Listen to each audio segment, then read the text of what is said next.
ఆత్మాత్వం గిరిజామతి సహచరా ప్రాణా శరీరం గృహం పూజాతే విషయోపభోగరజన నిద్రా సమాధిస్థితి సంచార పదయో ప్రదక్షిణ విధి స్తోత్రాణి సర్వాంగిరౌ యద్యత్ కర్మ కరోమి తత్తదఖిలం శంభో తవారాధనం. అమ్మవారు లాంటి స్త్రీలంతా వచ్చి కూర్చున్నారు. మీ అందరికీ నమస్కారం. యద్యత్ కర్మ కరోమి తత్తదఖిలం శంభో తవారాధనం. ఆ శ్లోకంలో చివరి వాక్యం. ఏవేవో పనులు చేస్తూ ఉంటాం.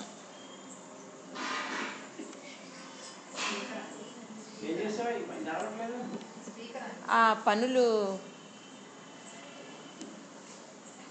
చేసే సమయంలో భగవంతుడి ధ్యాస కుదరదు, ఉండదు కూడాను. కానీ శాస్త్రాలు కానీ మహానుభావులు కానీ వాళ్ళంతా ఏం చెప్తారంటే భగవంతుడి మీద ధ్యాస పెట్టుకోండి, నామజపం చేయండి అని చెప్తారు. మనకు అసలు అవ్వదు. గుడికి వచ్చినప్పుడు కూడా అవ్వదు, ఎక్కడో ఉంటుంది దృష్టి. అందుకని ఆ ప్రార్థన ఏం చేశారంటే, నేను చేసే ప్రతి పని కూడా నీకు సంబంధించిందే. నేను మాట్లాడే ప్రతి మాట నామజపమే అనుకుంటున్నాను. నేను చేసే ప్రతి చర్య నీకు సంబంధించిందే అనుకుంటున్నాను. నేను చేసే ప్రతి నడక నీ చుట్టూ ప్రదక్షిణమే అనుకుంటున్నాను. యద్యత్ కర్మ కరోమి తత్తదఖిలం శంభో తవారాధనం. అలాగ ఒక ప్రార్థన చేసేస్తే నేను చేసే ప్రతి కర్మ కూడా ఓ మహాదేవ శంభో నీ ఆరాధనే అని ఒక నమస్కారం చేసుకుని మనం మొదలు పెట్టుకున్నాం. ఒక 2 కథలు చెప్పాను నేను 2 రోజులు. భక్తులు ఎలా ఉంటారు, శివుడు ఎలా ఉంటాడు అని. కార్తీక మాసం చివరికి వచ్చేసాము. ఇప్పుడు నాకు ఇక్కడ ఈ శివాలయంలో రేపు కళ్యాణం అని చెప్తున్నారు జలరావు గారు. రేపు కళ్యాణం కాబట్టి నాకు బాగా వీలు కుదిరింది. ఇవాళ అసలు కళ్యాణానికి ముందు శివుడికి పార్వతికి పరిచయం ఎలా జరిగింది, వాళ్ళ మధ్య వాళ్ళు ఇష్టపడి పెళ్లి చేసుకున్నారు. ఆ ఇష్టం ఎన్ని మలుపులు తిరిగింది, ఎవరు ముందు ఇష్టపడ్డారు, ఎవరు ముందు ఇష్టాన్ని పైకి చెప్పారు, ఎవరి ఇష్టం ఎంత గొప్పది, ఇవన్నీ కలిపి కాళిదాసు మహాకవి మొదటి రోజు నుంచి ఈ రోజు దాకా కాళిదాసుని తలుచుకోకుండా నడవలేదు. ఎందుకంటే ఆయన సాక్షాత్తు అమ్మవారి భక్తుడు కనుక. వాళ్ళ ప్రేమకి సంబంధించినటువంటి ఆ కథని కాళిదాసు ఒక గొప్ప కావ్యంగా రాశాడు. దాని పేరు కుమార సంభవం, ఆ కావ్యం పేరు. చక్కగా నాకు మీరంతా కూర్చుని వింటున్నారంటే మీరు ఒక్కొక్కళ్ళు నాకు ఒక 100 మందితో సమానం. అలాగే ఇక్కడ 100 మంది కూర్చున్నట్టుగా నేను భావిస్తున్నాను. మీ అందరికంటే కూడా ముందు ఇక్కడ అమ్మవారు ఆవిడ ప్రేమ కథ వినడానికి సిద్ధంగా ఉంది. ఆ పరమేశ్వరుడు కూడా ఏం చెప్తానో ఆయన ప్రేమ గురించి అని ఆయన కూడా సిద్ధంగా ఉన్నాడని నేను అనుకుంటూ మొదలు పెడతాను. కాళిదాసు ఏం చేశాడంటే ఆ కథకి శివపార్వతుల తాలూకు ఆ ప్రేమ కథకి కుమార సంభవం అని పేరు పెట్టాడు. కుమార సంభవం అంటే కుమారస్వామి ఎలా పుట్టాడు. కుమారస్వామి కదా పుత్రుడు. వినాయకుడు ఎలా పుట్టాడో కథ తెలుసు మనకి. కుమారస్వామి ఎందుకు పుట్టాడు, ఆయన జన్మించడానికి వచ్చినటువంటి ఆవశ్యకత ఏమిటి. కుమారస్వామిని శక్తి అంటాం. అంటే సమస్త శక్తులు, ప్రపంచంలో ఉన్నటువంటి అన్ని శక్తులకి కూడా మూలభూతమైన వాడు. అంత శక్తివంతులైనటువంటి ఒక కుమారుడు పుట్టడానికి ఏమి అవసరమైంది, ఒకవేళ అటువంటి ఒక అవసరం కనుక వస్తే ఆయన ఏ విధంగా జన్మించాడు, ఈ కథ అంతా చెప్పడానికి కాళిదాసు ఉద్యుక్తుడవుతూ దానికి కుమార సంభవం అని పేరు పెట్టాడు. సంక్షిప్తంగానే చెప్తాను కథ. చక్కగా మీరు వినడానికి శ్రద్ధగా కూర్చున్నారు కాబట్టి నేను కొంచెం తీసుకునే చెప్తాను.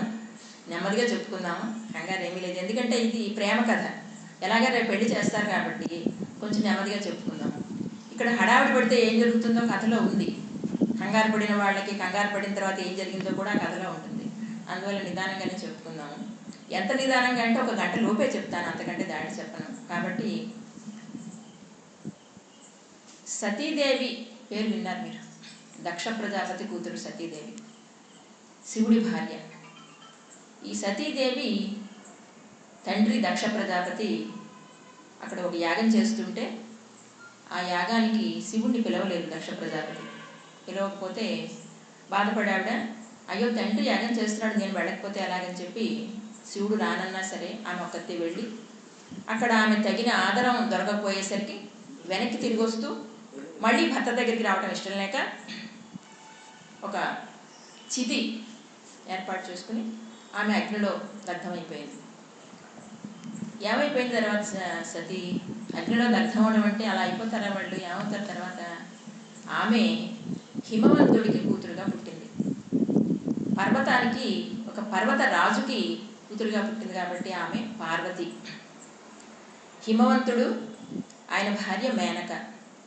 మేనక అంటే మనకి అప్సరస మేనక కాదు, రాజు భార్య మేనక, మరొక మేనక. వారిద్దరికీ మైనాకుడు అనే ఒక కొడుకు పుట్టిన తర్వాత, మైనాక పర్వతం అన్నమాట, తర్వాత పార్వతి కూతురుగా పుట్టింది. కాళిదాసు ఏం చేస్తాడంటే, ఇది 18 సర్గల కావ్యం అయితే సరే, ఒక 8 సర్గలు కాళిదాసు రాశాడని చెప్పుకుంటారు. ఆ 8 సర్గల్లోనూ చాలా విస్తారంగా, ఎంతవరకు విస్తారంగా చెప్పాలో, ఎక్కడ సంక్షిప్తంగా చెప్పాలో చూసుకుంటూ చెప్పుకొచ్చిన కథ అన్నమాట అది. దాంట్లో ఒక సర్గంతా కూడా హిమాలయ పర్వతాన్ని ఇంచుమించుగా ఒక సర్గలో సగం, ఒక సర్గ అంటే దగ్గర దగ్గర ఒక 65 శ్లోకాల్లో, ఒక 30 శ్లోకాల్లో హిమాలయ పర్వతాన్ని వర్ణిస్తాడు. మనం హిమాలయ పర్వతం అంటే ఇవాళ ఇక్కడి నుంచి మానసరోవరం చూడడానికి ఎంతోమంది కష్టానికి కూడా ఓర్చి యాత్రికులు వెళుతూ ఉన్నారు.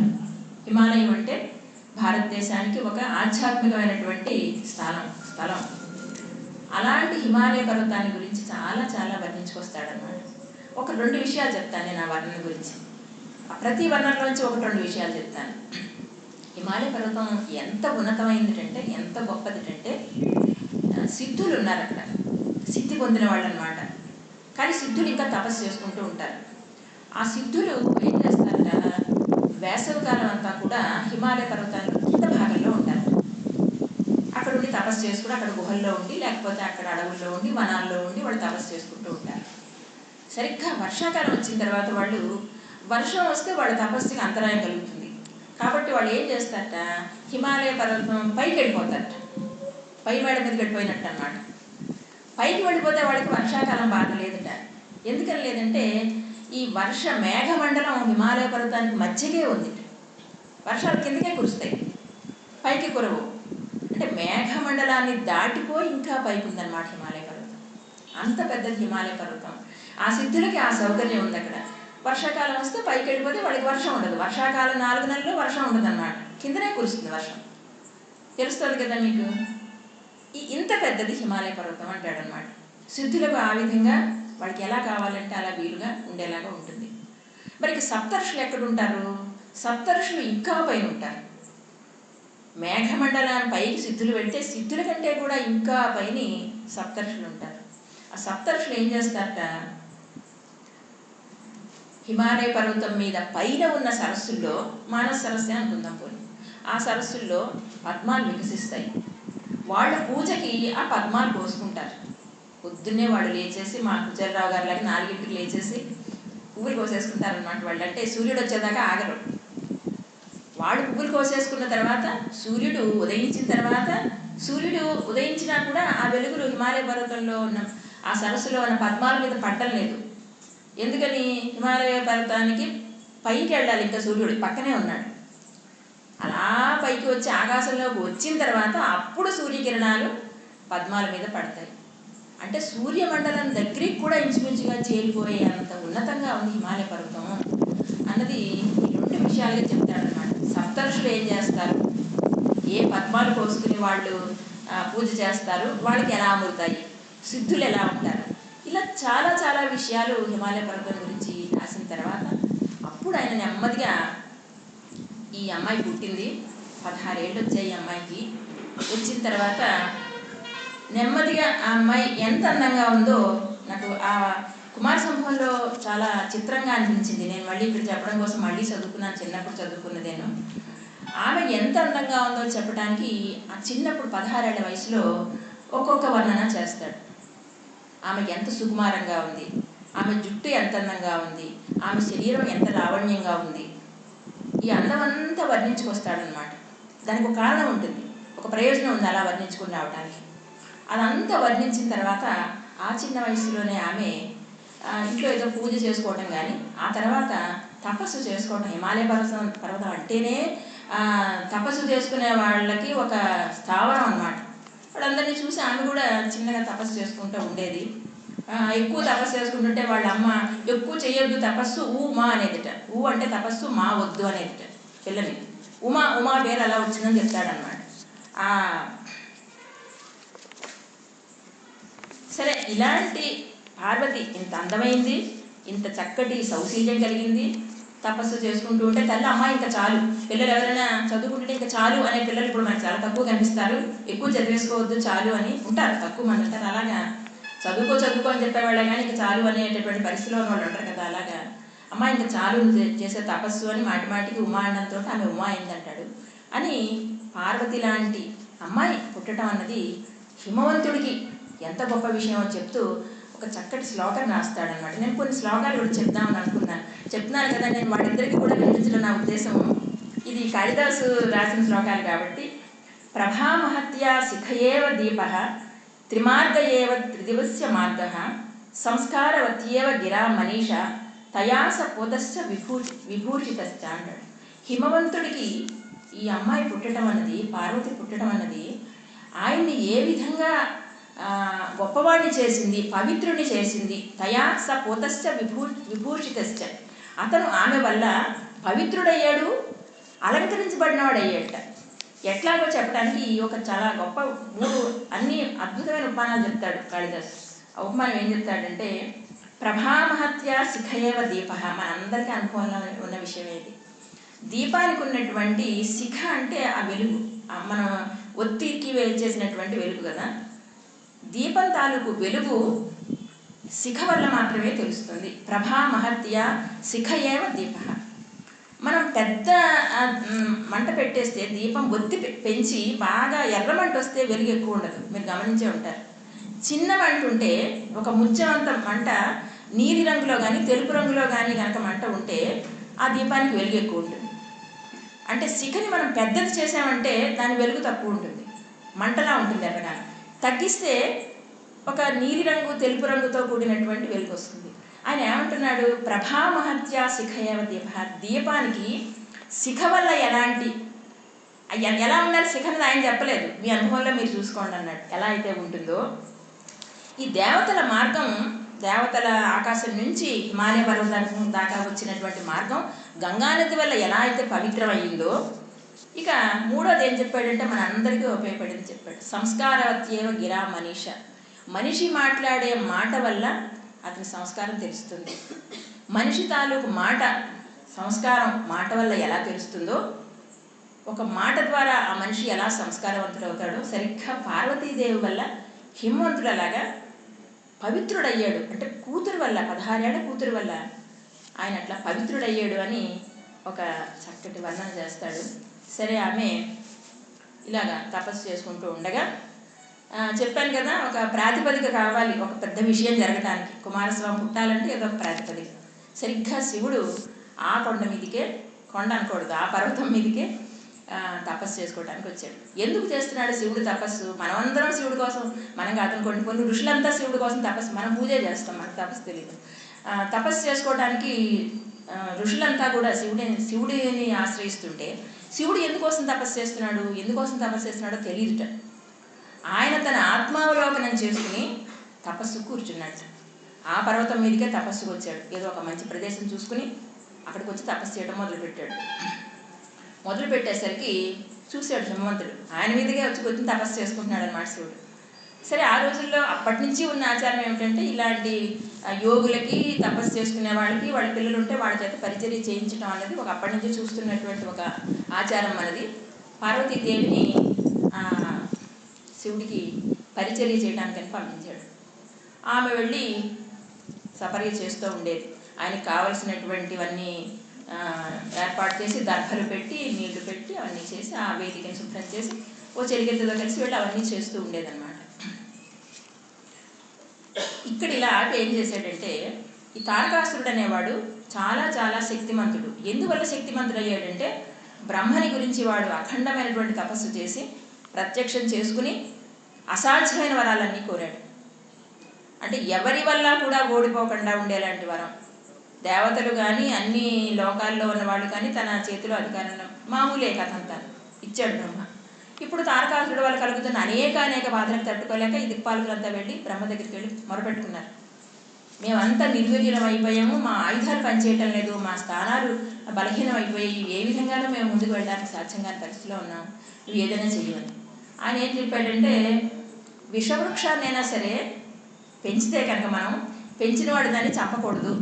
ఇది విషవృక్షాన్ని పెంచినా సరే పెంచిన వాడు ఎట్టి పరిస్థితుల్లో దాన్ని నిర్మూలన చేయకూడదు. కాబట్టి నేను వాడిని ఏం చేయలేను. ఎవరూ చేయలేరు. తారకాసురుడిని చంపగలిగినటువంటి మీ దేవతలందరికీ కూడా ఒక సేనాని లాంటి వాడు ఒకటి పుట్టుకు రావాలి. అంటే పరమశివుడు కూడా కాదు, పరమశివుడి శక్తి కూడా సరిపోదు. కాబట్టి కొత్తగా ఒకడు పుట్టుకు రావాలి.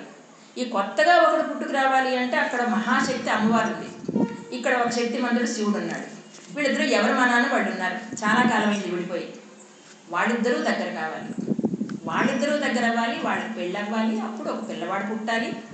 అప్పుడు ఈ తారకాసురుడు మీకు బాధ తప్పుతుంది. ఇంకో మార్గం లేదని చెప్పాడు అన్నమాట.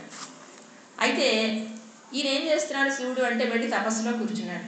ఘోరమైనటువంటి తపస్సు, ఏ కారణమో తెలియదు. ఇప్పుడు ఆయన వచ్చి ఈ పార్వతీదేవిని ఎప్పుడు పెళ్లి చేసుకున్నాం, ఎప్పుడు కుమారస్వామి జన్మించను, ఎప్పుడు తారకాసురుడి వల్ల వీళ్ళ బాధలు తగ్గుతాయి. పరిష్కారం అయితే దొరికింది కానీ ఇదంత తొందరగా నడిచేటటువంటి వ్యవహారంలాగా లేదు. కాకపోతే ఇది విన్న తర్వాత అక్కడ కాళిదాసు ఏం చెప్తాడంటే విన్నాట వాళ్ళంతాను వచ్చిన తర్వాత ఇంద్రుడు ఒక్క నిమిషం కూడా టైం తీసుకోలేదు. అంటే మనకు ఏదైనా కావాలనుకున్నప్పుడు, మన కష్టాల్లో ఉన్నప్పుడు, తొందరగా ఈ కష్టాలు పోవాలనుకున్నప్పుడు మనం ఎంత తొందరగా కొంచెం కూడా ఆలోచించుకోకుండా తక్షణ పరిష్కారానికి ఎలాంటి తొందరపాటు నిర్ణయాలు తీసుకుంటాం, ఎంత కంగారు పడిపోతాం. ఈ తొందరపాటు నిర్ణయాల వల్ల, ఈ కంగారుల వల్ల నిజంగా కష్టాలు తొలగకపోగా ఇంకా పెద్ద ఆపదలు వచ్చి ఎలా నెత్తి మీద పడతాయి. దీనికి చెప్పడానికి ఇంద్రుడంతటి వాడిని ఒక ఉదాహరణగా చెప్తాడు. అక్కడ ఏం చెప్తాడంటే తత్ర నిశ్చిత్య కందర్పం అగమత్ పాకశాసన మనసా కార్య సంసిద్ధౌ త్వరాత్ ద్విగుణ రంభస అని రాస్తాడనమాట. వెంటనే నిర్ణయం చేసుకున్నాడు ఇంద్రుడు. నిర్ణయించుకుని కందర్పం అగమత్ పాకశాసన, ఏం చేయాలి ఇప్పుడు పార్వతిని శివుడిని కలపాలంటే తక్షణం కావాల్సిన వాళ్ళు ఎవరు అంటే మన్మధుడు కావాలి, మన్మధుడు రావాలి, వీళ్ళిద్దరినీ కలపాలి. అంతే. వెంటనే అతను మనసులోకి వచ్చింది ఏంటి అంటే వీళ్ళు పెళ్లి చేసుకోవాలి, వెంటనే కుమారస్వామి పుట్టాలి. ఇంత తప్పితే ఆలోచించాడు. తప్పితే అక్కడ ఆయన తపోనిష్ఠలో ఉన్నాడు, ఈమె ఇంకా చిన్నపిల్ల, ఇవేవి ఆలోచించలేదు. తక్షణమే మన్మధుడిని తలచేసుకున్నట్ట. అగమత్ పాకశాసన మనసా కార్య సంసిద్ధౌ త్వరాత్ ద్విగుణ రంభస అంటాడనమాట. తొందరగా ఈ పని జరిగిపోవాలని అక్కడే త్వరాత్ తొందరగా, ద్విగుణ రంభస, రంభస అంటే వేగం. వేగం ఎలా ఉంది? ద్విగుణం, రెట్టింపు వేగం. తొందరగా ఇక్కడ రెండు విశేషణాలు, తొందరగా తలుచుకున్నాడు, రెట్టింపు వేగంతో తలుచుకున్నాడు. తక్షణమే మన్మధుడు వచ్చేయాలనుకున్నాడు అనమాట. అంటే ఈ తక్షణమే వచ్చేయాలి, తక్షణమే జరిగిపోవాలి అనుకోవడం తాలూకు ప్రమాదాలు ఎలా ఉంటాయో తర్వాత చెప్తాడు. సరే, మన్మధుడు ప్రత్యక్షమయ్యాడు, వచ్చాడు. తలుచుకోవడం ఏమిటో వచ్చేసాడు. ఎలా వచ్చాడ మన్మధుడు? తర్వాత రతీదేవి ఏడుస్తూ చెప్తుంది ఆ మాట. మన్మధుడు భస్మం అయిపోయిన తర్వాత ఏడుస్తూ చెప్తుంది. ఆ రతీదేవికి మన్మధుడు ఒక కాలికి ఆ పారాయణ పెట్టేట, రెండో కాలికి పారాయణ పెడుతూ ఉన్నట్ట ఇంతటిలోకి ఇంద్రుడు తలుచుకున్నాడు. ఎలా ఉన్నవాడు అలా వచ్చేసాడు. మన్మధుడు వెనకాల వసంతుడు, రతీదేవి ముగ్గురు వచ్చేసారు. అంటే అంత తక్షణం వచ్చాడు. వస్తే చెప్పాడు, ఇది సమస్య, ఈ తారకాసురుడిని చంపాలి అంటే తక్షణమే కుమారస్వామి కావాలి, కుమారస్వామి పుట్టాలి అంటే వాళ్ళిద్దరికీ వివాహం చెయ్యాలి. ఇప్పుడు ఆయన తపస్సులో కూర్చున్నాడు, అంచేత నువ్వు ఎలాగైనా సరే ఆ పరమశివుడి తపస్సుని భగ్నం చెయ్యాలి. నీకు కొత్త ఏముంది? ఇది ఎంతోమంది మహర్షులు తపస్సులు భగ్నం చేసి వాళ్ళని మనం అప్సరసల్ని పంపిస్తే వాళ్ళ వైపు తిరిగేలాగా, నీ పని అదే కదా, భగ్నం చేయటమే కదా. వెళ్ళి నువ్వు వెంటనే ఆ పరమశివుడి తపస్సు భగ్నం చేయటమే ఇప్పుడు తక్షణ నీ కర్తవ్యం. కాబట్టి నువ్వు వెళ్ళాలి, నీతో పాటు ఈ వసంతుడు తోడుగా ఉంటాడు. వసంతుడు అంటే వసంత ఋతువు అన్నమాట. వసంత ఋతువు రాగానే మొత్తం చెప్తారు. వసంత ఋతువులో గడ్డి పువ్వు కూడా పూస్తుంది. మీరు గమనించండి, ఎప్పుడైనాను శరత్తులో కూడా పూస్తాయి, ఇప్పుడు కూడా పూస్తాయి, కానీ వసంత ఋతువులో గడ్డి పువ్వు కూడా పూస్తుంది. వసంతం తాలూకు ప్రభావం అది. తక్షణం వెళ్ళండి, మీరు వెళ్ళి ఆ పరమశివుని మాత్రం ఎట్లాగైనా అమ్మవారి దృష్టి పడేలాగా, ఆయన మీద పడేలాగా చేయండి. అంటే అప్పటికే ఆవిడ సేవ చేస్తోంది, పార్వతి వచ్చి సేవ చేస్తోంది కదా, ఉంది కదా కూడాను. ఆయన తపస్సు నుంచి కళ్ళు తెరిచి ఆవిడ వైపు చూస్తే చాలు, ఆ పని చేయి, నువ్వు వెళ్ళన్నాడు. సరే, మన్మధుడు అంత తక్షణం బయలుదేరి ఏం చేశారు వాళ్ళు, అప్పటికి దక్షిణాయనం నడుస్తోంది. దక్షిణాయనం అంటే ఇలాగే చలికాలం ఉన్నట్టుండి వాళ్ళు ఏం చేశారంటే, హిమాలయ పర్వతం మీద ఉన్నటువంటి శివుడు తపస్సు చేసుకుంటున్న ఆ ప్రాంతం అంతటినీ కూడా దక్షిణాయనం నుంచి ఉత్తరాయణానికి మార్చేశారు. వసంతం అంటే అది మార్చి నెలలో వచ్చేది. ఈ చలికాలం నుంచి ఒక్క మాట సూర్యుడు ఈ దక్షిణం వైపు నడుస్తున్న సూర్యుడిని ఉత్తరం వైపు నడవమన్నారు. దేవతలు కదా, వాళ్ళ ఇష్టం కదా, వాడు ఎంత ఇంద్రుడు ఎంత చెప్తే అంత. సూర్యుడు ఒక్కసారిగా ఈ గమనాన్ని మార్చేసుకుని మనకి ఎంత నెమ్మదిగా వెళతాడు. ఈ చలికాలం నుంచి సంక్రాంతి రావాలి, ఆ కర్కాటక రాశిలో ప్రవేశించాలి, అక్కడి నుంచి రథసప్తమికి వెళ్ళాలి, ఇంత నెమ్మదిగా వస్తుందన్నమాట ఆ సూర్యరథం. అలాంటిది వసంతుడు వెళ్ళాడు, మన్మధుడు వెళ్ళాడు, ఇంద్రుడు చెప్పాడు, తక్షణమే దక్షిణాయనం నుంచి ఉత్తరాయణానికి వెళ్ళిపోయాడు సూర్యుడు. వసంత ఋతువు వచ్చేసింది. ఉన్నట్టుండి మల్లెపూలు గూడ మొదలుపెట్టాయి, చిగుళ్ళు, మామిడి చిగుళ్ళు, కోయిలలు. అకాలంలో ఏదైనా వస్తే అది నమ్మదగ్గిదా? మనం భయపడతాం. అకాలంలో ఏ వచ్చినా ఇప్పుడు వస్తుంది అనుకోండి, కానీ కాలంలోనే రావాలి ఏమైనా. ఇలా అకాలంలో వచ్చాయని వసంతం అంతా వచ్చేసింది. కానీ శివుడి తాలూకు దీక్ష, శివుడి తాలూకు తపస్సు అలాగే ఉన్నాయి. ఆయనకి ఇవేమీ పట్టించుకోవట్లేదు, నిశ్చలంగా ఉన్నాడు, చెదరకుండా ఉన్నాడు, కదలకుండా ఉన్నాడు. ఆ నిశ్చలత్వాన్ని చెప్పడానికి అంటే శివుడు తపస్సు చేసుకుంటున్నాడు. ఇలా నందీశ్వరుడు ఉన్నాడు. ఈ నందీశ్వరుడు ఏం చేసేట, ఆ హిమాలయ పర్వతం మీద శివుడు తపస్సు చేసుకుంటున్న చోట చుట్టూ రకరకాల మృగాలు ఉంటాయి, పక్షులు ఉంటాయి, చెట్లు కదులుతాయి, గాలి తాలూకు వేగం వల్ల చప్పుడు వినిపిస్తాయి.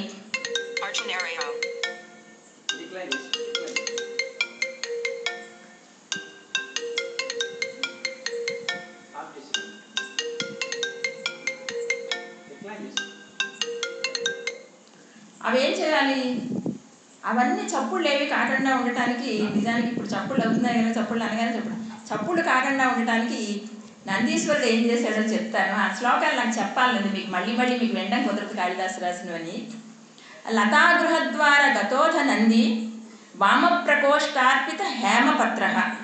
ఒక లతాగృహం ఉందిట, ఒక తీగ ఉందిట, ఒక పూల తీగ ఏదో ఉంది, అక్కడ ఆగున్నట్ట.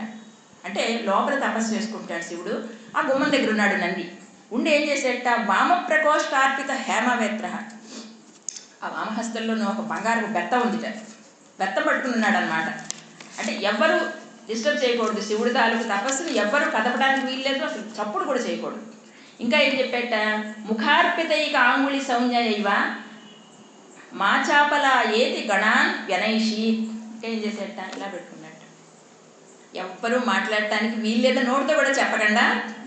గణాలున్నాయి, పక్షులున్నాయి, అందరికీ కూడా ఇలా పెట్టుకున్నట్టు, చప్పుడు చేయడానికి వీల్లేదు. శివుడు లోపల తపస్సు చేసుకుంటున్నాడు. అందుకే అనమాట నందీశ్వరుడు అన్నది ముఖార్పితై అంగుళి సౌంజ్యకైవ. సరిగ్గా ఇలాగ పెదవుల మీద అంగుళి సౌంజ్య పెట్టుకుని, మా చాపల ఏది, అస్సలు మీరేం మాట్లాడడానికి చప్పుడు చేయడానికి వీల్లేదు. గణాలు గణైషి, ప్రమద గణాలని అందరినీ, అంత నిశ్శబ్దంగా ఉందన్నమాట. అక్కడికి వెళ్ళాలి మన్మధుడు. ఇప్పుడు ఆయన తపస్సుని భగ్నం చెయ్యాలి. ఇంకా ఎలా ఉందిట, ఆయన అలాగా నోటి మీద వేలు పెట్టుకుంటే వినాలి కదా, మరంతా మాట వినాలి కదా. నందీశ్వరుడు చెప్తే ఎలా ఉందిటంటే, తచ్చాసన కాననమేవ సర్వం చిత్రార్పితారం భైవావతస్తే అంటాడు. అతని శాసనానికి, శివుడి శాసనంగా నందీశ్వరుడి శాసనానికి, నందీశ్వరుడు నోటితో శాసించలేదు, వేలుతో శాసిస్తేట చిత్రార్పితారంభ ఇవావతస్తే. ఈ కాననమేవ సర్వం, ఈ మొత్తం అడివంతా కూడా ఒక బొమ్మలా అయిపోయింది. చిత్రార్పితారంభ ఇవావతస్తే. సరిగ్గా ఒక పెయింటింగ్లో అడవి ఎలా ఉంటుందో, కదులుతుంది ఆ పెయింటింగ్లో అడవి, ఒక చిత్రంలో అడవి కదలదు కదా, అడవి మొత్తం, హిమాలయ పర్వతం మీద అడవి మొత్తం ఒక బొమ్మలాగా అయిపోయింది. నందీశ్వరుడు అలా నోటి మీద వేలు పెట్టుకుని పిండ్ ఆఫ్ సైలెన్స్ అంటే అలా ఉంటుంది. అక్కడికి వెళ్ళాలన్నమాట. సరే, ఆయన ఎలా ఉన్నాడు, శివుడు తపస్సు చేసుకుంటాడు, శివుడు ఎలా ఉన్నట్ట, నివాత నిష్కంపమివ ప్రదీపం. ఇది లోపల పెట్టారు, ఆ దీపం గాలి తగలటం లేదు కాబట్టి నిశ్చలంగా ఉంది. కానీ గాలిలో ఉండి కూడా నివాత నిష్కంప, గాలి తగులుతున్నా సరే గాలి లేని చోటున దీపం ఎలా ఉంటుందో, గాలి లేకపోతే చలనం లేకుండా, కంపం అంటే వణుకు లేకుండా ఉన్నటువంటి దీపం ఎలా ఉంటుందో సరిగ్గా పరమశివుడు అలా కూర్చుని తపస్సు చేసుకుంటున్నాడు. సరిగ్గా లోపల దీపం ఎలా ఉంటుంది, సరిగ్గా పరమశివుడు అలా కూర్చుని తపస్సు చేసుకుంటూ ఉన్నాడు. ఇక్కడికి వెళ్ళాలి మన్మధుడు. ఎంత ధైర్యం కావాలి? వెళ్ళాడు. వెళ్ళగానే శివుణ్ణి చూడగానే ముందు చేతిలో ఉన్న ఆయుధాలు జారిపోయాయి భయాన్ని. ఆయన చేతిలో ఉన్న ఆయుధాలు ఏమిటి అంటే చెరుకు బిల్లు, అందుకని అమ్మవారి చేతిలో ఉంటుంది. సరే 5 పూల బాణాలు ఆయుధాలు. అరవిందం అశోకంచ చూతంచ నవమల్లిక నీలోత్పలించ పంచయితే పంచబాణశ్రీ సాయక అని చెప్తారు. అరవిందము, అశోకము, మామిడి పువ్వు, చూతపట్టే మామిడి పువ్వు, నీలోత్పలము, నవమల్లిక, ఈ 5 బాణాలు వేస్తాడనమాట. ఒక బాణంతో సరిపోతుంది, అసలు 5 దాకా వేయక్కర్లేదు. ఈ బాణాలు అమ్ము అని గప్పుకుని చేతిలో జారిపోయాడు. అంత భయపడ్డాడు చూడగానే. సరే అయినా కానీ వెయ్యాలి కదా. ఈలోగా పార్వతీదేవి వచ్చి అక్కడ ఆగింది, ఆయనకి పరిచర్య చేయడానికని, ఆయనకి ఏవో అక్కడ ఇవ్వడానికని. ధైర్యం వచ్చింది. ఆమె కూడా ఒక బాణమే కదా, ఆమెను చూడగానే శివుడు ఆ కదలాలి కదా, కాబట్టి ఆమెను చూసిన ధైర్యంతో నెమ్మదిగా బాణం తీసుకుని పెట్టబోయాడు అంతే, వెయ్యలేదు బాణం. ఈలోగా ఒక్కసారి శివుడికి ఏదో తేడా వచ్చింది, కనిపించింది. చలించాడు శివుడు కూడా. మన్మధుడి బాణానికి వెయ్యిపోయేసరికి ఒక పక్క మన్మధుడి బాణం, మరొక పక్క పార్వతీదేవి. ఒక్కసారి కళ్ళు తెరిచి ఆమెను చూసేట, మహా సౌందర్యమూర్తి కనిపిస్తోంది. ఒక్క నిమిషం చలించేట, వెంటనే తట్టింది. ఏదో జరిగింది ఇక్కడ, తక్షణమే తట్టింది. ఇక్కడ ఏదో జరుగుతోంది. ఇది అకాలమైనటువంటి వసంతం, ఇది నిజమైన వసంతం కాదు. ఈ కోకిల కూతురు నిజమైనవి కావు, ఈ మామిడి చిగుళ్ళు నిజమైనవి కావు, ఇక్కడ ఏదో తేడా ఉంది అని తెలియడం ఏమిటి? మా మహానుభావుడు కదా ఆయన, పరమశివుడు కదా, జగద్రక్షకుడు, ఆయన తెలియడం ఏమిటి? తక్షణమే ఇలా చూసేట మన్మధుడి కేసు. 3వ కన్ను తెరుచుకుంది, చూశాడు. మరో నిమిషంలో మన్మధుడు భస్మం అయిపోయాడు. భస్మం అంటే ఎలా భస్మం అయ్యాట? కాళిదాసు రాస్తాడు ఎలా భస్మం అయ్యాడో. ఇలా ఒక మూర్తిగా ఉన్నాడు కదా మనిషి, చాలా అందమైన మనిషి మన్మధుడు, అందానికి అందమైన వాడు. అలా అందమైన మనిషి ఏ రూపంతో ఉన్నాడో అదే రూపంతో కింద భస్మరాశి ఉంది. సరిగ్గా అలాగే భస్మరాశి, ఒక మనిషి కింద ఉన్నట్టుండి అలాంటి భస్మంగా మారిపోతే ఎలా ఉంటుందో అలాంటి భస్మరాశి. మన్మధుడు వచ్చాడు, శివుడి వైపు చూశాడు, బాణం వేస్తాడు, శివుడు అమ్మవారి ప్రేమలో పడతాడు అని దేవతలందరూ ఎదురు చూస్తున్నారు. ఎందుకంటే వాళ్ళకి జీవన్మరణ సమస్య. ఈయన బాణం వేస్తే పెళ్లి చేసుకుంటే పిల్లాడు పుడితే తప్పితే వాళ్ళ చెరలు తగ్గవు, వాళ్ళ బాధలు తగ్గవు. అందరూ ఎదురు చూస్తూ ఉన్నారనమాట వాళ్ళంతాను. వాళ్ళకి ఏమై ఉంటుంది చెప్పండి ఒక్క మాట ఇలా జరిగితే? ఒక్కసారి వాళ్ళంతా అరిచారట కంచి, క్రోధం ప్రభో సంహరేది అన్నట్ట. ఓ ప్రభో వద్దు, కోపం వద్దు వద్దు వద్దు, కోపాన్ని సంహరించి తగ్గించు అందరూ అరిచారు పైనుంచి. ఒకసారి ఊహించండి, నిజంగాను ఆ దేవతలంతా పైనుంచి చూస్తున్నారు ఇక్కడ ఏం జరుగుతుందని. ఇలాంటి ఇంతకంటే అద్భుతమైన సినిమాలు ఎవరైనా తీస్తారా? అసలు మనం చూడగలమా? అక్కడ ఏం జరుగుతుంది, ఆయన ఆ అమ్మాయి ఆవిడ పట్ల ఇష్టపడతాడా లేదా అన్న టైంలో ఎంత భయంకరమైన యాంటీ క్లైమాక్స్ జరిగింది. వాళ్ళు అక్కడి నుంచి క్రోధం ప్రభో సంహరేది, వద్దు వద్దు వద్దు, క్రోధం వద్దు వద్దు వద్దు అన్నట్ట. తగ్గాడు. తక్షణమే అక్కడి నుంచి ఆ కమండలము అది తీసుకుని, ఆ చర్మం తీసుకుని వెళ్ళిపోయాడు శివుడు. అక్కడ ఆ సీన్ ఎలా కట్ అయిందో చూడండి. తక్షణం వెళ్ళిపోయాడు. ఆయన కింద వేసుకున్న అది ఆసనము, ఆ కమండలం పట్టుకుని వెళ్ళిపోయాడు. ఇక్కడ ఈవిడికి ఎంత అవమానం అది. ఆవిడ ఇంటికి వెళ్ళిపోయింది, వెనక్కి తిరిగి అయిపోయింది. ఎలా ఆపేసాడంటే నాకు నిజంగానే చదివినప్పుడు అసలు ఇలాంటిది ఎవరైనా తీయగలరా అనిపించింది. ఇంకేం చేయాలి పార్వతి ఇప్పుడు చెప్పండి, ఇంకేం చేయాలి? ఒక రకంగా ఆవిడ తాలూకు అభిమానానికి, ఆభిజాత్యానికి అవమానమే. ఆయన తిన్న ఆయన వెళ్ళిపోయాడు. మన్మధుడు అన్నవాడు ఇంకా లేడు, ఇంకా జరిగే పని కాదు. ఇప్పుడు ఏం చేయాలి? ఆవిడ ఇంక వెళ్ళి, నాన్న నేను ఇంకేమీ లేదు, నేను కూడా వెళ్ళి తపస్సు చేసుకుంటున్నాను, ఇంక ఇంట్లో ఉండను, నన్ను నా గురించి ఆలోచించవద్దు, వెళ్ళిపోతానని. తల్లి ఒప్పుకోలేదు, అయ్యో వద్దొద్దు తపస్సు అంది. కానీ తండ్రి మాత్రం వెళ్ళలేదు, ఆమె తపస్సు చేసుకోలేదు. ఆ పంపించేటప్పుట చాలా ఎంత బాగా రాస్తాడంటే, ఈ శివుడు వెళ్ళిపోయాడు కదా కోపంతో, ఈవిడ చాలా బాధ, అవమానం, ఇవన్నీ ఎలా వెళ్తుంది ఇంటికి? హిమవంతుడు తీసుకెళ్ళాట ఆవిడ ఇంటికి. తండ్రి అవమాన భారంతో ఉన్న కూతుర్ని ఇంటికి ఎలా తీసుకెళ్ళాడో చెప్తాడు. ఒక ఏనుగు తామర తూడిని ఆ తొండంలో పెట్టుకుని పట్టుకెళ్తూ ఉంటే ఎలా ఉందో సరిగ్గా పార్వతిని హిమవంతుడు అలా తీసుకెళ్ళేటండి. అంటే అంత సుకుమారమైన ఆమె. ఈయన పర్వతం కదా, ఏనుగు తామర తోడిని ఎంత చక్కగా తీసుకెళ్తుందో అలాగా ఆ దెబ్బతిన్నటువంటి మనస్సు దెబ్బతిన్న కూతుర్ని చక్కగా నెమ్మదిగా తీసుకెళ్ళిపోయేట. సరే, ఆమె మొదలుపెట్టింది ఇంకా తపస్సు. ఇంకెలాంటి తపస్సు మొదలుపెట్టిందంటే ఆమె చాలా చాలా చాలా ఘోరమైనటువంటి తపస్సు. శివుడు చేసిన తపస్సు కంటే కూడా ఘోరమైన తపస్సు మొదలుపెట్టింది ఈవిడ. ఆ తపస్సు అంతా రాస్తాడు. శివుడు ఎంత ఘోరమైన తపస్సు చేసాడో పెద్దగా రాయడు. ఆయన ఎలా ఉన్నాడు అంటే దీపల్లా నిశ్చలంగా ఉన్నాడు అంటాడు. కానీ ఈమె అలా కాదు. ఈమె ఏం చేసింది, చుట్టూ అగ్నులు, 4 వైపులా అగ్నులు, పైన సూర్యుడు, పంచాగ్ని మధ్యంలో కూర్చొని తపస్సు చేసింది. ఒళ్ళు ఎలా కాలిపోయింది అంటే ఆమెకు ఆ తపస్సుకి ఒక నీటి చుక్క పడితే, ఎండిన నేల మీద నీటి చుక్క పడితే ఒక మంచి సువాసన ఎలా వస్తుందో, ఆమె శరీరం మీద ఆ తపస్సుకి కాగిపోయిన శరీరం మీద నీటి చుక్క పడితే అలాంటి సువాసన వచ్చింది. అలా తపస్సు చేసింది. వేసవకాలం అలా తపస్సు చేసింది. ఇక శీతాకాలం ఆ గట్టగట్టే మంచు మీద కూర్చొని తపస్సు చేసింది. సరే, వర్షాకాలం ఎలా తపస్సు చేసిందో ఒక చాలా అందమైన శ్లోకం చెప్తాడు. మీరు ఈవేళ శ్లోకాలు వినాలి. ఏమైనా సరే కార్తీక మాసం మీరు ఉపవాసాలు చేసి చక్కగా సేవలు చేశారు కాబట్టి ఈవేళ కాళిదాసు వినాలి. కూర్చుంది ఆమె తపస్సు చేయడానికి. తపస్సు కూర్చున్నప్పుడు పద్మాసనంలో కూర్చుంటారు. మనం మామూలుగా ఈ ఆసనం మఠం వేసి కూర్చుంటాం. పద్మాసనం మీకు తెలుసు. పద్మాసనంలో కూర్చున్నప్పుడు ఏం జరుగుతుందంటే వెన్నెముక నిటారుగా అవుతుంది. మనం వజ్రాసనంలో కూర్చున్నా కూడా వెన్నెముక నిటారుగా అవుతుంది. మన తాలూకు శక్తి అంతా కూడా ఈ మెదడుకు వచ్చే శక్తి అంతా కూడా వెన్నెముక నుంచి రావాలి. వెన్నెముక నిటారుగా ఉంటే ఈ ఏకాగ్రత కానీ ఆ శక్తులు బాగా ఉంటాయని. ఇప్పుడు జంతువుకి మనకి తేడా ఏంటంటే వాటికి ఆలోచన లేకపోవడానికి వాటి వెన్నెముక నిటారుగా ఉండదు, ఇలా పడుకుని ఉంటుంది. మన వెన్నెముక నిటారుగా ఉంటుంది. ఈ వెన్నెముకని తపస్సులో మరింత నిటారుగా ఉంచడానికి ఏం చేస్తారంటే పద్మాసనంలో కూర్చొని చేస్తారు. ఆవిడ అలా పద్మాసనంలో కూర్చుని తపస్సు చేస్తారు. తపస్సు చేస్తుంటే వర్షం పడింది. మొదటి వర్షం. ఆ మొదటి వర్షం ఎలా పడింది ఆవిడ మీద? బయట ఆరుబయట కూర్చుని తపస్సు చేస్తుంది. పడుతున్నాయి చినుకులు. పడుతున్న చినుకులు ఈ తల మేంచి ఇలా పడుతున్నాయి. అవి ఎలా పడుతున్నాయో రాశాడు ఆయన. అంటే ఆయన నిజంగానే ధ్యానంలో కూర్చుని అమ్మవారు తపస్సు చేయటం అన్నదాన్ని ఆయన చూడకపోతే రాయలేడు. కాళిదాసు అని ఎందుకంటున్నానంటే అమ్మవారికి కాళికి దాసే ఆయన కాబట్టి ఆయన ధ్యానంలో ఆయనకు ఆవిడ అలా కనిపించింది. ఎలా కూర్చుందా? స్థితక్షణా పక్ష్మం తాడితాధరాహ పయోధరోత్సేక నిపాత చూర్ణితాహ వళీషు తిర్యక్ చరణం ప్రవేదిరే చిరేణ నాభిన్ ప్రథమోద బిందవ. ఆ ప్రథమ ఉద బిందువులు, తొలకరి వర్షపుతాలు బిందువులు ఇక్కడ పడ్డాయట. ఇక్కడ పడి ఇక్కడ నెత్తి మీద పడలేదు. మీరు ఒకసారి పద్మాసనంలో కూర్చున్నప్పుడు కొద్దిగా ముందుకు వస్తుంది మొహం.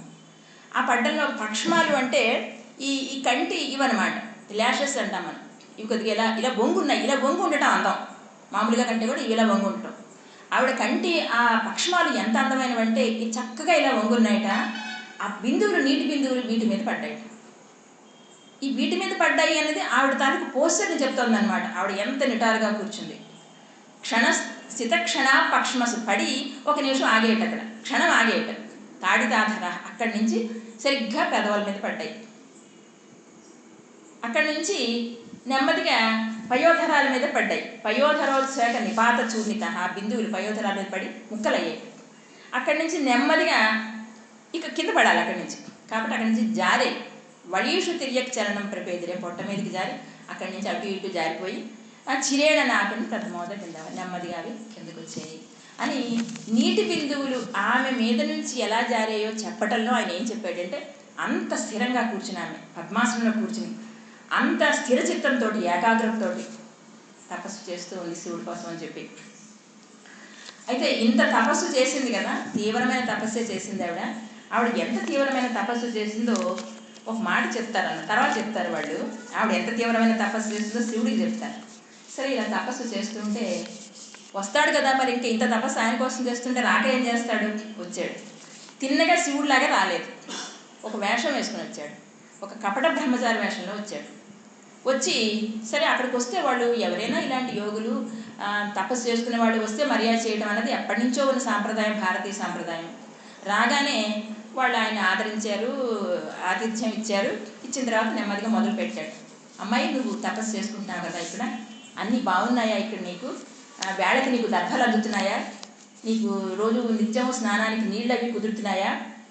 ఇవన్నీ అడిగి ఏం చెప్పేట, అంత బాగానే ఉందనుకో, అన్నీ బాగానే చేస్తున్నావు, కానీ ఆరోగ్యం జాగ్రత్తగా చూసుకోవాల్సమా అని మొదలుపెట్టాడు. అది ఎలా అన్నాడు? అభిక్రియార్థం సులభం సమిత్కుశం జలాన్యపి స్నాన విధిక్షమాణితే. నీకు పని చేసుకోవడానికి సమితులు అవి దొరుకుతున్నాయా? స్నాన విధికి జలాలు తగినట్టుగా ఉన్నాయా? క్షమ అంటే తగినట్టుగా, అంటే చలికాలం వెచ్చగా అలా ఎక్కడున్నాయి? ఆవిడ మంచి మీద కూర్చొని తపస్సు చేసింది, పంచాగ్ని మధ్యలో తపస్సు చేసింది, అలా ఎక్కడున్నాయి? అపి స్వశక్త్యా తపసి ప్రవర్తతే శరీరమాద్యం ఖలు ధర్మ సాధనం. మనం ఈ శరీరమాద్యం ఖలు ధర్మ సాధనం అన్నమాట కాళిదాసు మాటది, అందరం మాట్లాడతాం కదా. తపస్సు చేసేవాళ్ళు మంచిదే, తపస్సుకి ముందు శరీరాన్ని జాగ్రత్తగా చూసుకోవాలి. ఇదే మొదటి ఖలు ధర్మ సాధనం. శరీరమే ఏ ధర్మం చేయడానికైనా ముందు సాధనం కాబట్టి, శరీరం లేకపోతే ఏ ధర్మము చేయలేం కనుక శరీరం అన్నదాన్ని జాగ్రత్తగా చూసుకోవడం అనేది చాలా అవసరమైన పని. కాబట్టి నువ్వు ఆరోగ్యంగా ఉన్నావా అని అడిగాడు. అడిగి నెమ్మదిగా ఒక్కొక్క ప్రశ్న అడగడం మొదలుపెట్టాడు. ఎందుకు తపస్సు చేస్తున్నావు నువ్వు అడిగాడు అనమాట. ఏమి కోరి తపస్సు చేస్తున్నావు? నీలాంటి దానికి ఏమి కోరికలు ఉండాల్సిన అవసరం లేదే, ఎందుకంటే నీకు చక్కగా రూపం ఉంది, యవ్వనం ఉంది, లావణ్యం ఉంది, ధనం ఉంది, అన్నీ సమృద్ధిగా ఉన్నాయి. నువ్వు ఏం కోరి తపస్సు చేస్తున్నావు? అసలు నీలాంటి తపస్సు ఎందుకు చేయాలి అని అడిగాడు. అడిగి బహుశా నువ్వు ఒక వరుడు కోసం ఏమైనా తపస్సు చేస్తున్నావు అనిపించింది నాకు అన్నాడు. అన్న తర్వాత ఆమె ముఖంలో చిన్న మార్పు కనిపించిందిట. ఆ చిన్న మార్పు పట్టుకుని, అవును నువ్వైతే వరుడు కోసమే తపస్సు చేస్తున్నావు. అయితే అక్కడ ఒక చాలా గొప్ప మాట అంటాడు. నిజంగా పరమశివుడు అమ్మవారి గురించి అన్నమాట మనం ఎవరు అనలేమన్నమాట. ఆయన ఏమన్నాడంటే, దివం యది ప్రార్థయిసే వృద్ధాశ్రమం. నువ్వు ఒకవేళ దేవతలు కావాలని కానీ ప్రార్థన చేస్తున్నావా? అక్కర్లేదు, వృద్ధాశ్రమం. దానికోసమైతే నువ్వు తపస్సు చేయక్కర్లేదు. ఎందుకని? పితుహు ప్రదేశాస్తవ దేవభూమయ. నువ్వు ఎవరైతే నీ తండ్రో, ఏ పర్వతం అయితే నువ్వు ఉన్నావో, ఇవి దేవభూమిది. సాక్షాత్తు హిమాలయం దేవతల యొక్క భూమి. కాబట్టి దేవతల కోసం నువ్వు ఎట్టి పరిస్థితుల్లో తపస్సు చేయక్కర్లేదు. మరి అధోపయాంతం అలం సమాధిన, అధోపయంతారం అలం సమాధిన నరత్రమన్విష్యతి మృగ్యతే. నువ్వు ఎవరైనా ఒక మంచి వరుడు కోసం కానీ తపస్సు చేస్తున్నావా అని అడిగాడు. అడిగి అథ ఉపయంతారం అంటే వరుడు, అలం సమాధిన, నువ్వు ఇంత సమాధిలో కూర్చుని, తపస్సు అంటే సమాధిలాంటి తపస్సు కూర్చుని ఒక వరుడు కోసం కానీ నువ్వు తపస్సు చేస్తున్నావా? అస్సలు అవసరం లేదు. ఎందుకనంటే నా రత్నం అన్విష్యతి మృగ్యతే తత్తు అన్నాడు. రత్నం వెతుక్కోదుట, మనం వెతుక్కుంటాం రత్నం కోసం. రత్నం వెతుక్కోదు, వెతకబడుతుంది. నా రత్నం అన్విష్యతి మృగ్యతే తత్తు. రత్నం వెతుక్కోదు, వెతుక్కోబడుతుంది. నువ్వు రత్నాన్ని అని చెప్పకుండా చెప్తున్నాడు అనమాట. నువ్వు వెతుక్కోవడం అంటే వరుడి కోసమని ఎవడో వాడు నిన్ను వెతుక్కుంటూ రావాలి, ఆయనే. ఇంకా అలాంటి ప్రశంస, అంతకంటే ప్రశంస ఏముంటుంది? నువ్వు ఎందుకు తపస్సు చేయడం? నువ్వు ఎవరి కోసం తపస్సు చేయక్కర్లేదు, నీకు కావాల్సిన వాడు వాడే నిన్ను వెతుక్కుంటూ వస్తాడు అని చెప్పాడు. చెప్తే అప్పుడు ఆ చెలికత్తెకి సైగ చేసింది. ఎందుకు తపస్సు చేస్తున్నావు అని అడుగుతున్నాడు కదా, నువ్వు చెప్పాను. అప్పుడు ఊరికే కన్ను చిన్నగా కదిలించిందిట. ఆ కదలికతోటి సైగ చేస్తే అవి చెప్పడం మొదలుపెట్టింది. ఎవరి కోసం ఏమిటి? సాక్షాత్తు పరమశివుడి కోసమే తపస్సు చేసుకుంటుంది ఈమె, ఆయనే భర్తగా కావాలని కోరుకుంటోంది. ఇంతకాలం తపస్సు చేసింది, కానీ ఆయన ఏమీ కరుణించలేదు. ఎంతకాలం తపస్సు చేసిందిట? ఇక్కడ తపస్సు చేయడానికి వచ్చినప్పుడు ఇక్కడ భూమిలో విత్తనాలు పాతింది. ఆ విత్తనాలు మొక్కలయ్యాయి, అంకురాలయ్యాయి, మొక్కలయ్యాయి, చెట్లు అయ్యాయి, ఫలాలు ఇస్తున్నాయి. వాటిని చాలా ప్రేమగా చూసుకుంటోంది ఆవిడ. కానీ ఇప్పటికీ ఆవిడ తపస్సుకి అంకురం కూడా రాలేదు అంటుందన్నమాట. చెట్లు ఫలాన్ని ఇస్తున్నాయి కానీ ఆమె తపస్సుకి ఏమీ ఫలం లేసారు కదా, అంకురం కూడా రాలేదు. అంటే ఎంతకాలం నుంచి తపస్సు చేస్తోంది అన్నదాన్ని చెప్పకనే చెప్పాడు. వేసిన విత్తనాలు వృక్షాలు అయ్యేంతకాలం తపస్సు చేసింది. మనం ఎన్నాడు దేవుడిని పూజిస్తాం? కార్తీక మాసం పూర్తిగా కూడా చెయ్యం. ఎంత పూజ చేస్తాము, ఎన్నాళ్ళు చేస్తాము, ఎంత ఏకాగ్రతతో చేస్తాము, కానీ మన కోరికలు మన అవసరాలు తీర్చలేదని చాలా తొందరగా కూడా నిందిస్తాం కదా. అంటే ఒకసారి మనం ఆలోచించాలి. ఆవిడ శివుడే కావాలనుకుంది, మనం కూడా శివుడు కావాలనుకుంటే అంత చెయ్యాలేమో, కానీ చిన్న చిన్న వరాలు కూడా అంత సులువుగా ఏమీ వచ్చేవి కదా. అక్కడ చెప్తాడనమాట, ఆ జరిగేది చెప్తోంది. ద్రుమేషు సఖ్యాకృత జన్మసు స్వయం ఫలం తపస్సాక్షి సుదృష్టమేష్వపి నచ ప్రరోహాపి ముఖోపి దృశ్యతే మనోరథా స్యాత్ శశిమౌళి సంశ్రయ. ఆ శశిమౌళి సంశ్రయం కావాలి అన్నదానికి అంకురం కూడా రాలేదు. ఇంకా ఇన్నేళ్ల బట్టి తపస్సు చేస్తుంది, ఆయన ఏమీ కరుణించలేదు అంటుందన్నమాట. సరే అప్పుడు శివుడు ఏం చేశాడంటే, నేనేం చెప్తాడు కదా, ఇంకా చెప్పకేం చేస్తాడు, అంతసేపు పరీక్ష పెట్టి ఆ వేళ అలా అర్థాంతరంగా వెళ్ళిపోయి ఆవిడ ఎంత కష్టపడి తపస్సు చేశాక ఇప్పుడు కూడా తిన్నగా రాకుండా మారువేషంలో వచ్చి విషయం అంతా ఎంత గడుసో చూడండి, విషయం అంతా వాళ్ళ చేత చెప్పించాడు. పోనీ ఆయనకి తెలీదా, మొత్తం అంతా ఆవిడ చేత చెప్పించి చెలికెత్తి చేత చెప్పించి ఇక అప్పుడైనా చెప్పకపోతే ఏమన్నా ఇంకా నేనే పరమశివుణ్ణి అన్నాడు.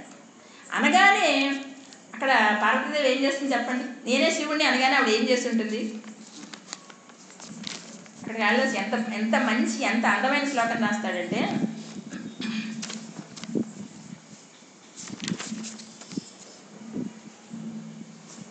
సరే చెప్తాను. అక్కడ ఏం రాస్తాడంటే, లేచిందిట, వెళ్ళిపోదాం అనుకుందిట, ఈలోగా కొంగు పట్టుకున్నట్టు శివుడు.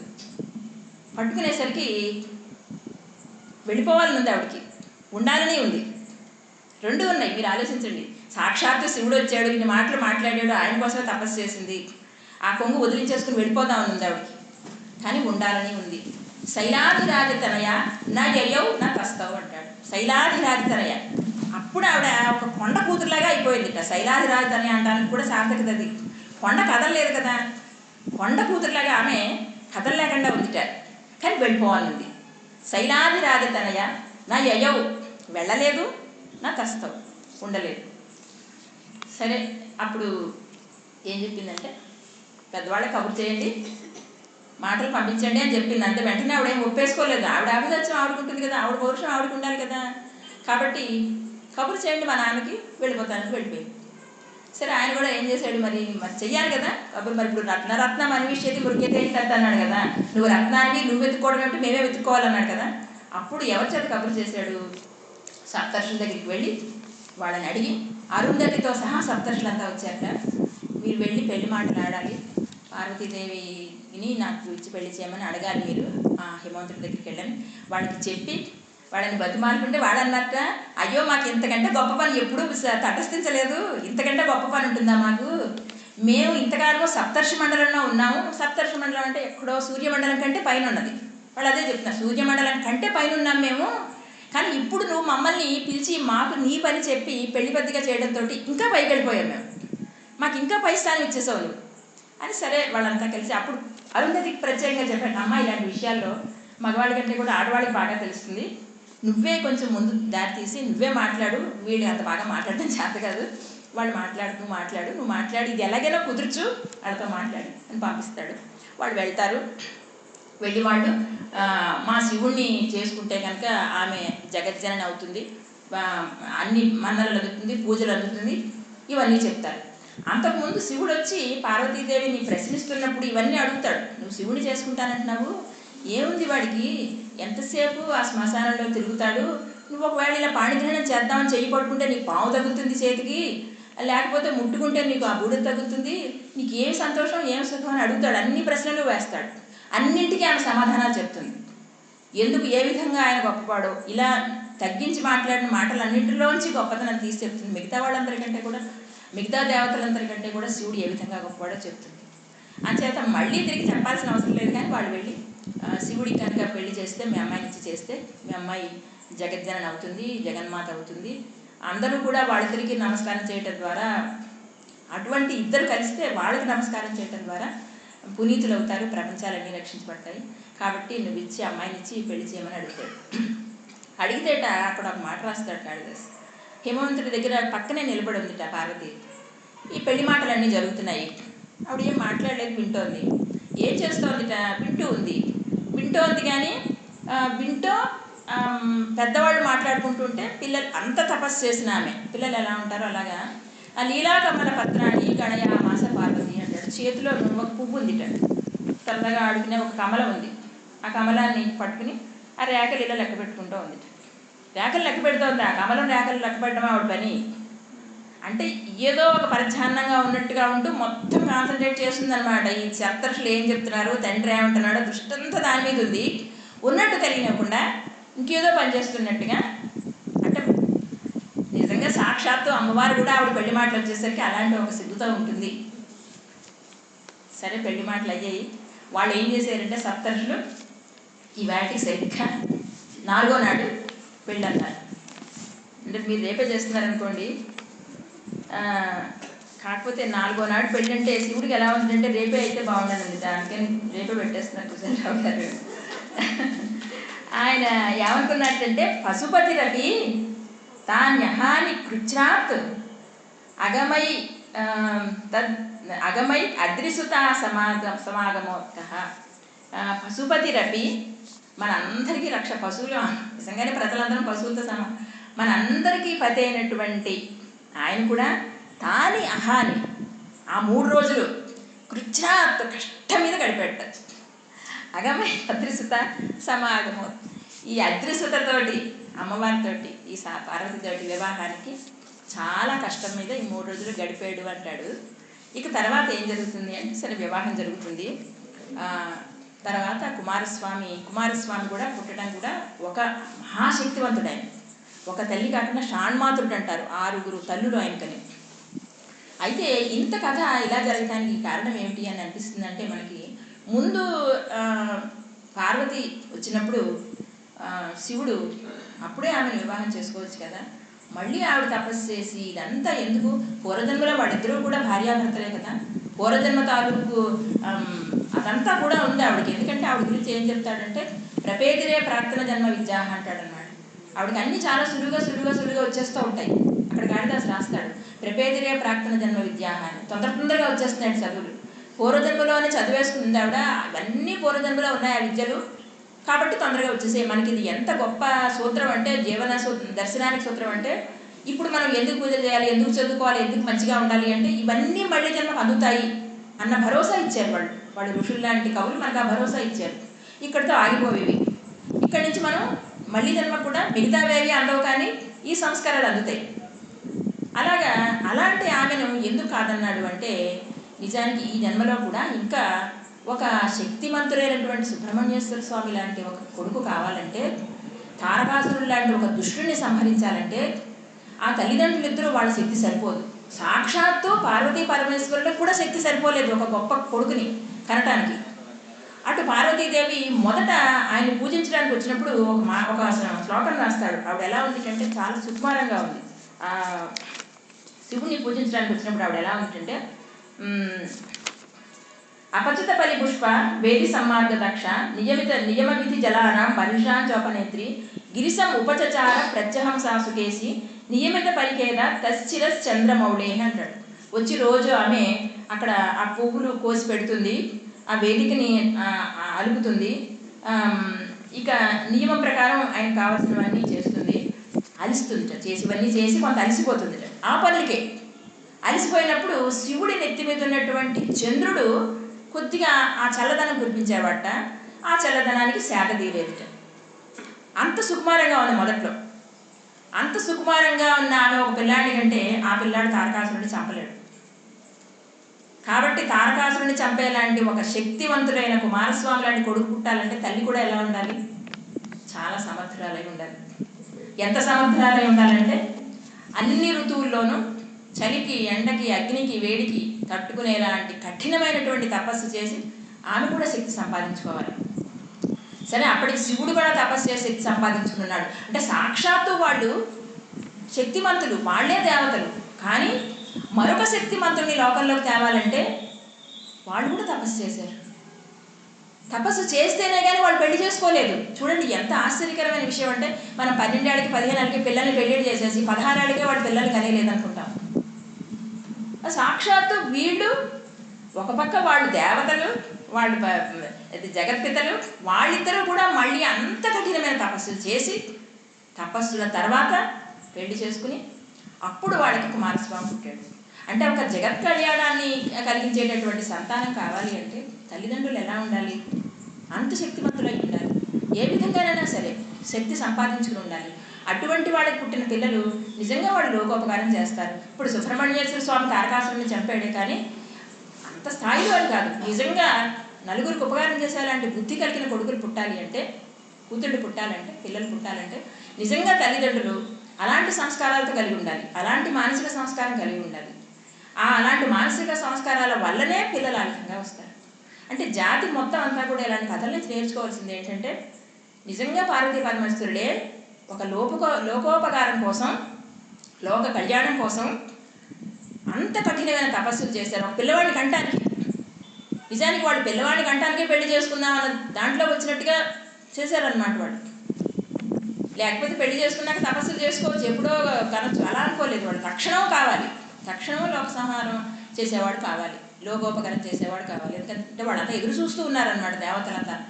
చూడండి, దేవతలంతా పాపం అప్పుడే అంత కంగారు పడ్డారు కదా, వాళ్ళకి ఇంత టైం పట్టింది. ఇక్కడ ఇంద్రుడి గురించి చెప్పాను కదా, ఇంద్రుడు కంగారు పడ్డాడు, కంగారు పడింది దానికి ఫలం అని.